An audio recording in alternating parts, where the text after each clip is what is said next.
Fala galera, beleza? Eu sou Edu Rodrigues e está no ar mais um Papo Cabeça. E o tema de hoje, olha, deixa muita gente de cabelo em pé. É o bullying. Pais, professores, especialistas e até mesmo nós jovens. Afinal, qual é a diferença entre uma brincadeira e a humilhação? O tema é tão sério que existe até um projeto para que o bullying vire crime e seja incluído no Código Penal brasileiro. Isso porque ele pode ter efeitos devastadores na vida de quem sofre. O limite entre uma brincadeira e o bullying é quando a brincadeira começa a ofender a pessoa que está sentindo aquela brincadeira. E nesse comportamento da vítima, ela começa a se afastar dos outros colegas, né, ou da turma que ela frequentava, começa a não querer sair mais para convívio social. Também pode se sentir menosprezada em dar opiniões sobre algumas questões. Então, ela começa a se isolar dos outros, né, com medo de que a manifestação dela possa gerar esses bullying, esses ataques que ela vem sofrendo. As formas de tratamento para o bullying, a psicoterapia é a mais indicada, porque a pessoa vai conversar com o psicólogo e aí vai poder expressar tudo aquilo que ela está sentindo, então vai poder ser tratado na emoção diretamente. Então, como que ela foi ferida emocionalmente, então aí o psicólogo consegue lidar melhor, né, de uma maneira mais aprofundada, é a forma mais indicada para o tratamento. O agressor também precisa também de tratamento, porque se ele está fazendo isso, alguma coisa está acontecendo com ele, ou em casa, ou em outro lugar que ele frequente. Então, ele precisa extravasar isso que ele está sentindo para poder chamar a atenção dos outros, dos colegas, ter aplausos, né, ter um reconhecimento social. Quando você ofende, você perde o respeito, né? Então, você falou de forma agressiva, você falou demais e sem conhecimento sobre o assunto, você está ofendendo a outra pessoa. E para falar um pouco mais sobre o tema, está aqui conosco hoje nos estúdios do Papo Cabeça o professor e escritor William Sanches. Tudo bem, William? Tudo bem, muito obrigado pelo convite. Nós que agradecemos, seja bem-vindo aqui ao programa Papo Cabeça. Obrigado, espero que tenhamos aí um bom Papo Cabeça. Ótimo, pronto? Vamos começar o nosso Papo Cabeça? Vamos lá, quando vocês quiserem. Tá ótimo. William, eu quero que você defina agora, por favor, o que é bullying? Qual a definição? Olha, o bullying é uma palavra estrangeira, nós pegamos emprestado, né? Nós não temos no nosso vocabulário. Se você for buscar hoje na internet, fazer uma pesquisa, você vai ver que bullying significa agressão, repetição daquela agressão, seja física ou verbal. Sim. Então você tem várias definições, mas ela se enquadra hoje, se eu pudesse resumir, naquela violência repetida. Então a gente tem uma violência, não é só um apelido, é aquela violência que todo dia a criança sofre na escola, e tem até os adultos que sofrem no trabalho também. Tem gente que pensa que é só criança que sofre bullying, mas tem adulto que sofre bullying também. Eu queria te perguntar, qual o papel da família? Qual o principal papel que o familiar tem em relação a isso? Muito boa pergunta, porque a família, hoje, ela está muito afastada da escola. Então, uma das coisas que eu sempre defendo é assim, a participação da família com a escola na formação do cidadão, para o cidadão pleno. Só que muitas vezes a escola está num abismo tão grande da família, a família é extremamente importante nesse processo. Então, às vezes, o pai não está participando de um processo, a criança é uma na escola e é outra em casa. E como é que o pai percebe isso? E o pai deveria perceber rapidamente. Meu filho está passando por algum problema, como que ele enxerga isso? Olha, normalmente o filho se afasta de tudo. Normalmente a criança ela é alegre, porque a mãe e o pai conhecem. Então assim, às vezes a criança é alegre, ela participa, ela canta, ela brinca, ela quer sair para brincar com outros amigos. De repente ela se isola, está acontecendo alguma coisa. Bom, então a família ela precisa identificar, seja o pai ou a mãe, tem que identificar isso no filho por alguma mudança de comportamento, baixo rendimento na escola, é isso. O principal ponto é isolamento. Normalmente a criança se isola, ela não quer participar, ela não quer conversar com ninguém. E dependendo do comportamento, se ela mudou radicalmente o comportamento que ela já tinha. É o primeiro ponto para a família perceber que a criança pode estar sofrendo. Segunda coisa, se a criança é muito pequena, às vezes marcas pelo corpo. Então, assim, perna roxa, machucado, um chute, puxão de cabelo, beliscão, ou a criança, o material rasgado. A criança às vezes volta para casa com... E às vezes a criança quer esconder isso, né? E ela tem uma tendência muito forte em esconder. Porque eu já vi muitos pais que dizem assim, se você apanhar na escola, quando você chegar em casa você vai apanhar de novo. Já ouvi muito isso. Você já ouvi muito isso. Então tá ótimo. William, nosso papo cabeça tá bom, tá gostando? Tô legal? adorando. Bom, a gente agora vai fazer um break rapidinho e você aí de casa, nada de zapear, hein? Fica com a gente.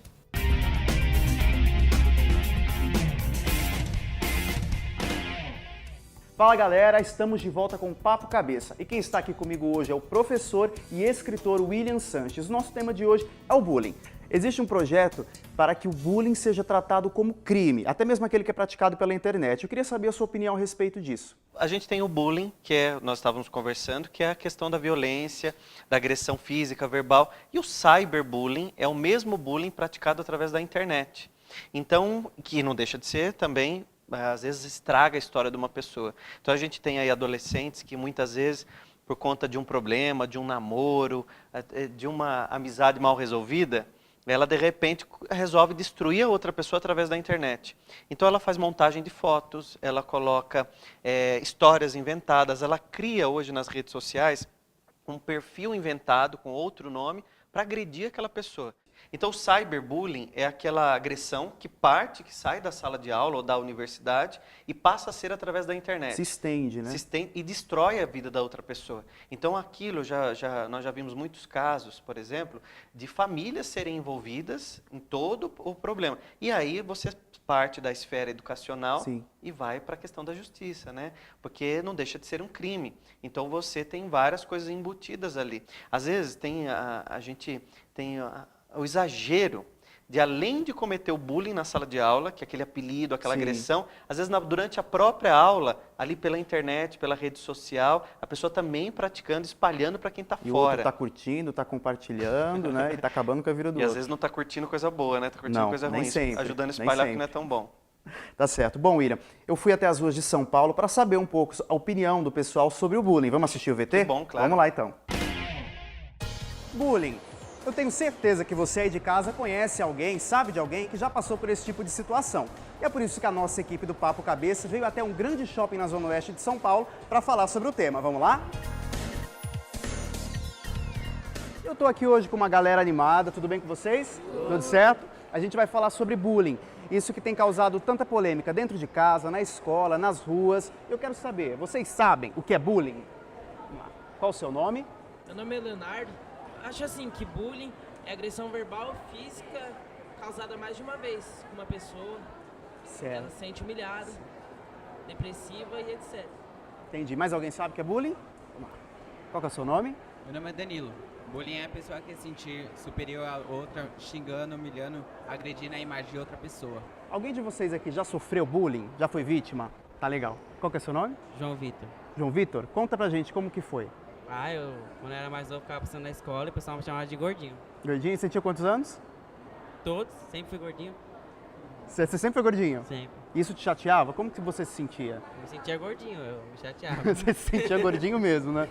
Chateava. E você compartilhava isso com a sua família? Não, Não? porque eles também me chamavam de gordinho.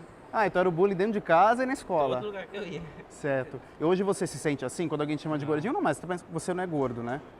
Agora me chamam de fortinho. Vocês sabem, né, que tem um projeto para que o bullying vire crime e seja incluído no Código Penal brasileiro. Então isso não pode acontecer, né? Então todas as vezes que vocês virem alguém sendo vítima de bullying, alguma coisa assim, tentem ajudar, aconselhe, fale com os pais ou até mesmo com a direção da escola. Vocês acham errado prática de bullying ou não? É uma coisa normal. A gente está ali na sala de aula, é zoação, o que vocês acham? Vamos lá, fala pra gente seu nome. Meu nome é Pedro e eu acho errado sim, por causa que ninguém tem que se sentir superior a outra e nem se achar maior do que a outra pessoa, porque todo mundo é igual, né? Então pra É o você que eu isso não é acho. normal. Isso não é normal. Tem que ser combatido. Tem que todo mundo ser tratado igualmente. Então vocês acham que dentro ali da roda de amizades é normal, do círculo de amizades é normal? Isso. É? Por que é normal? Alguém quer falar? Porque você está num momento de descontração com as pessoas, com a amizade que você tem com outras. Porque é fácil você chegar numa pessoa que você conhece e brincar com ela. É diferente você chegar numa pessoa que você não conhece e começar a degredir a imagem dela fisicamente ou verbalmente. Porque a pessoa vai levar na brincadeira, né? Que a tua amiga, seu colega de classe e tal, vai levar aquilo na brincadeira. E a outra não, tipo, você não me conhece, você tá me xingando, você tá me humilhando na frente de todos os amigos seus. Quem tem Twitter ou Facebook? Levanta a mão assim. Todo mundo tem Twitter, tem Facebook e outras redes sociais aí. Uma coisa que também é comum é o bullying é o cyberbullying, né, que a gente chama que é o bullying que acontece na rede social. A pessoa que tem o Facebook pode ter o computador em casa ou até mesmo uma lan house, né? Ela vai lá, faz um perfil falso e sai denegrindo a imagem dos outros, né? Vocês acham que é uma coisa que tem que ser combatida mesmo? Vocês têm alguma opinião assim? Como que eu posso evitar o bullying? Você acha que a pessoa tem que se defender quando alguém estiver agredindo ela fisicamente, verbalmente? Dá para se defender? Como é que se defende nesse caso? Ah, se eu tô vendo algo errado, que acontece com o meu amigo, eu acho que eu vou chegar no meu amigo, vou pedir para ele procurar a direção da escola, vou pedir para ele procurar a ajuda de um psicólogo ou a ajuda até dos próprios pais. Porque é errado você ver outra pessoa xingando outra, humilhando e ficar quieto na dela, sem fazer nada. Certo. Só que aí depende, né? Porque depende da pessoa, ela guarda aquilo pra ela e o tempo que ela vai sendo zoada, ela pode correr atrás da pessoa que zoou ela e acabar agredindo ela fisicamente ou verbalmente. Pode rolar uma briga, uma coisa. Isso, pode rolar uma briga, xingamento. Por exemplo, eu acho que um jeito de evitar é fazendo novas amizades, porque muitas das pessoas que sofrem bullying é mais porque é isolada, Fica só na dela. fica só na dela, não divide nada com ninguém, então eu acho que fazendo amigos, sim, se enturmando mais, é uma forma de evitar. Alguém tem medo, enfim, de alguém. Ah, aquela pessoa mexe comigo, só que eu não respondo, eu tenho medo dela, enfim. Ah, mas eu acho assim, a partir do momento que a pessoa tá no canto dela, ela não tem, a outra pessoa não tem o direito de chegar só porque ela tá na dela e ser xingada e tudo mais. E por que será que a outra pessoa mexe com ela, agride ela? Por quê? Porque na maioria das vezes, pra pessoa, pra entrar dentro de um grupinho, você tem que mostrar qual é a sua pessoa, se você sabe humilhar outra pessoa e outras coisas. O que essa pessoa pode fazer? Essa pessoa que está sofrendo isso, está passando por isso dentro da escola, dentro de casa, o que ela pode fazer para virar esse jogo? Qual que é seu nome? Evelyn. Evelyn, o que você acha que pode ser Eu feito? acho assim, seria bom ela procurar alguém, se abrir com essa pessoa e procurar a solução para ela parar de ser zoada na escola, vamos dizer. Tanto que na minha sala tem um menino, ele tem deficiência física. Às vezes ele tá quieto na dele, os meninos vai e começa a bater nele. Ele se sente ameaçado na nossa sala. Certo. Então, assim, é bom a gente sair daqui já, desse papo que a gente está tendo, com essa consciência. Como ela falou, o cara lá vai para a escola para aparecer, para fazer bagunça. A gente está na escola para quê? Para estudar, para aprender. Você não pode perder o seu tempo ali, né? Ainda mais a gente aqui que é jovem e tal, isso não pode acontecer. E esse foi o papo animado que eu tive aqui com a galera no Shopping Eldorado sobre bullying. Agora eu volto aí pro estúdio com mais Papo Cabeça! Bom, professor, como a gente pôde ver no VT, tem muita gente que já sofreu bullying. Agora, voltando um pouco naquele caso do bullying entrar, enfim, no Código Penal brasileiro, eu quero te perguntar, você não acha que é um pouco de exagero o bullying virar crime? Eu acho que tudo precisa de um bom senso. Eu acho que quando a gente fala de crime, por exemplo, a questão do cyberbullying ser discutida e ser colocada como crime também. Por exemplo, se você teve uma vida destruída, você teve uma história destruída, uma biografia destruída, você já tem leis que te amparam para isso. Agora, se as pessoas garantirem que essa lei vá eliminar das escolas a violência, que hoje nós temos uma violência contra professores, por exemplo, Sim, que é não só assustadora. contra aluno, né? E contra professor também, Exatamente. contra aluno, contra criança, contra jovem. Isso não é garantia de que isso não aconteça mais. Eu acho que mais do que uma lei, a gente precisa de educação de qualidade. Nós não podemos ter um país em 6º lugar em potência financeira e 88º em educação. É verdade. Bom, professor, a gente falou aqui, como nós já dissemos aqui no programa, o senhor escreveu livros, né, que fala a respeito Sim. do amor ao próximo, né? Eu queria saber, dá para evitar o bullying? Tem como se defender disso? Claro que tem. Como? Aliás, eu tenho um livro chamado Mais Respeito, que é um pedido, né? Chama-se Mais Respeito. Eu lembro que meu pai, quando eu era pequeno, ele falou assim, olha, mais respeito, hein? Sempre tinha essa expressão. E quando eu fui escrever esse livro, na verdade foi meu segundo livro, o primeiro livro é direcionado à educação para professores. Sim. Qual que é o nome? Chama-se Pedagogia do Compromisso, Pedagogia do que é o Compromisso. primeiro livro. O segundo, Mais Respeito, eu ampliei um pouco o leque, eu escrevi para pais e professores. E alunos que estão estudando para ser futuros professores. Quanto à questão do respeito está enraizada. E eu me assustei muito quando eu fui escrever esse livro, porque você começa a pesquisar, você vê que por dia, mais de 100 professores são vítimas de violência física. Quando a gente fala de comportamento humano, nós estamos falando de seres únicos. Então, cada um tem um comportamento, tem uma educação, tem um olhar sobre o mundo. O que a gente pode despertar nessa pessoa é o respeito pelo outro. Eu respeito o espaço do outro e tenho o meu espaço respeitado. E qual outro lugar que é mais importante que que não seja a escola ou não seja a universidade. O ser humano foi criado para se relacionar, Para então. se relacionar e viver em união. Exatamente. E como que nós vamos viver em união se nós não tivermos respeito e nem amor ao próximo? Jesus, que foi um grande mestre, a única coisa que ele pediu é: ame o próximo como a ti mesmo. E se não tivermos também essa iniciativa de dizer eu vou conhecer o outro, né? Eu vou tentar entender o outro. Possibilidade para o outro. Exatamente. E fazer com que o outro me conheça. E respeite os meus desafios, respeite os meus problemas, as minhas dificuldades e passe a viver assim também em união. Tá ótimo, William. Bom, nosso Papo Cabeça está chegando ao fim, tá? Eu quero agradecer muito a sua presença. Obrigado por ter vindo aqui, ter falado com a galera. Estou à disposição, sempre quando vocês quiserem. E agora eu queria que você deixasse os teus contatos para alguma palestra, claro. alguém que se interesse pelo tema, por favor. Olha, pelo site você tem lá Facebook, Twitter, que é williamsanches.com.br. www, né? William, com M de Maria no final. Sim. Sanches.com.br. Isso é o Facebook. Facebook é o William Sanches. Ah, tá legal. E o Twitter, que foi isso que você falou? @William Sanches. Ah, legal. Só digitar o William Sanches no Google hoje acha Aparece fácil lá, né? Bem, professor, muito obrigado pela tua presença. Obrigado por ter vindo aqui ao Papo Cabeça e conversado com a gente aí, tá bom? Obrigado e muito sucesso. Legal. Bom, galera, o Papo Cabeça tá chegando ao fim. Eu sou Edu Rodrigues e fico por aqui. Espero você no próximo programa. Fechou?